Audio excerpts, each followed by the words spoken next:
Hi everyone, welcome back to Plum Mashable. So for today's video, I'm going to walk you through my Christmas and Christmas card planner. So let's go ahead and have a look. Alright, so there's nothing particularly special about what I do for Christmas. This is my Christmas planner and Christmas card planner. Now the Christmas card planner stays in here all year, and that's really what I'm going to show you. But there is a space for a Christmas planner. The one I usually get is the Lights Planner Action downloadable Christmas one. She brings one out every year. I just download the new one and go with it. I really like the artwork, and the artwork is what has actually inspired some of the bits on this one. So this is the Planners Anonymous Christmas at Home B6 Plus Melody. I think it came out last year. I'm 90% sure it did. I just love the gingham. I think it's gingham, plaid gingham, whatever you want to call it. It just screams Christmas to me. It's got the cute little bauble. It's got the holly and the fir leaves, and I just love it. It's just a gorgeous planner. I've also got the little charms here, the 'Tis the Season with the poinsettia and the little holly berry and the leaves. I also have a cute little charm here that was from Planner Piece that came in their box. It's a little gingerbread, so he sits on there as well. So when you open up the planner, I have all of the dividers. These didn't come with the planner, but they are the matching ones, so I've bought it as well. I did get the little notepad that sits over here on the left hand side. I really like the notepad. I think it looks beautiful. And then I keep this pocket in here. So this pocket actually has a little picture in it, and I'm going to show you what I do with that little picture in just a second. So the first little bit here is just the Christmas plans, dreams and wishes of. I just haven't written in it.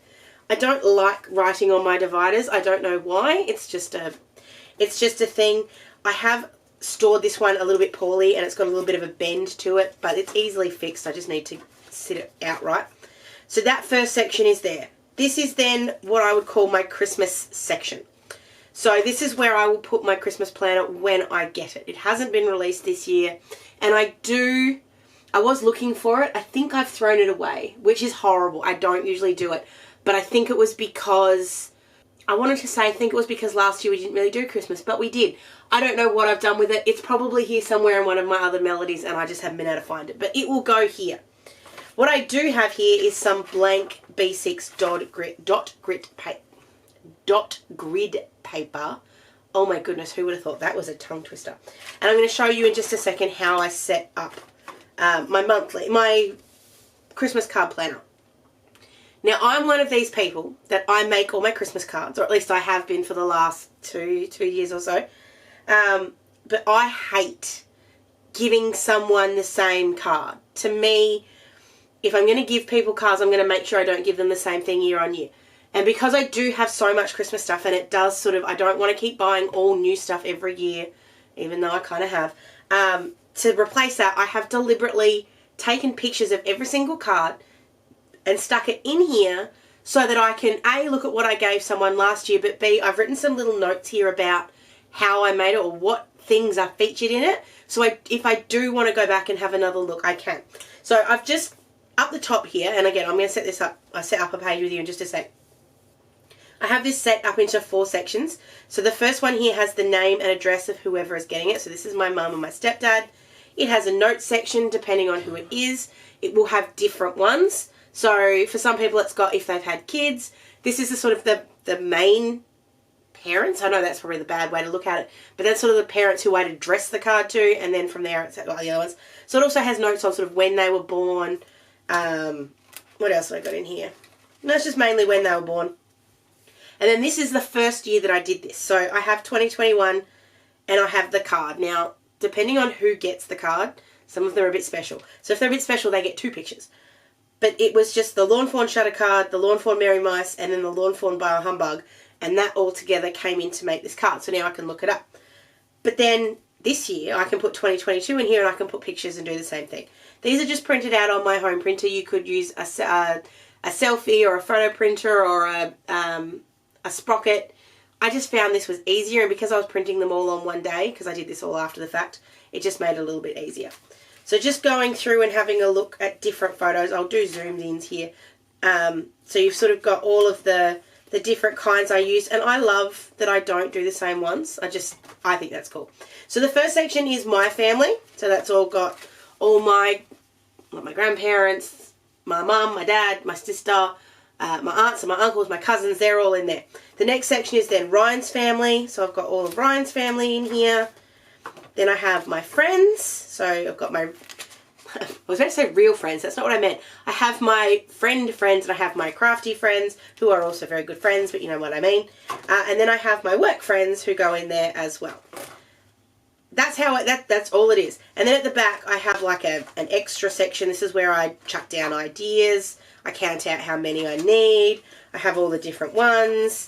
And then I've got the notepad. This was actually it wasn't the Christmas at Home. It was another one. What was the collection called?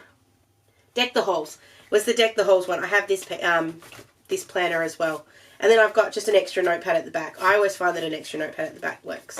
So let's just really quickly draw this up. I just want to show you how simple it is and sort of how you sort it out. So you grab in just your B6 paper. I'm just going to use my T ruler, but any ruler will do. And then I'm just going to grab one of my Uni Pen fine liners. This is my 0.8. And it's seriously this simple. I just draw the border in all around the outside. Did a really bad job there, but you get the point. And then I'm pretty sure they're 4.5 boxes. So you go over there for a sec. 4.5, 4.5. I'm sure one of them was smaller. I'm just thinking about it. I think the first one was 4.5 and then the rest of them were 4. I knew it didn't quite work. That's better. So the top one with the address on it is just a little bit bigger. Allows me to cross things out. Allows me to do things different. Then the 3 sections here. So you've got notes. And then you've got... Is that 4? Yes. And then you've got your years. I think when I did my little square, so my little square picture that I've got in here, I did this as a 2x2, so it fits in there really beautifully. So that's just a tag that I did. Now these are very small photos, do not get me wrong. They're not designed to be something that is like a, what's the word I'm looking for? Like a card sketch or anything like that. It's just a reminder, and I have them all on my phone, so I can go back and have a look.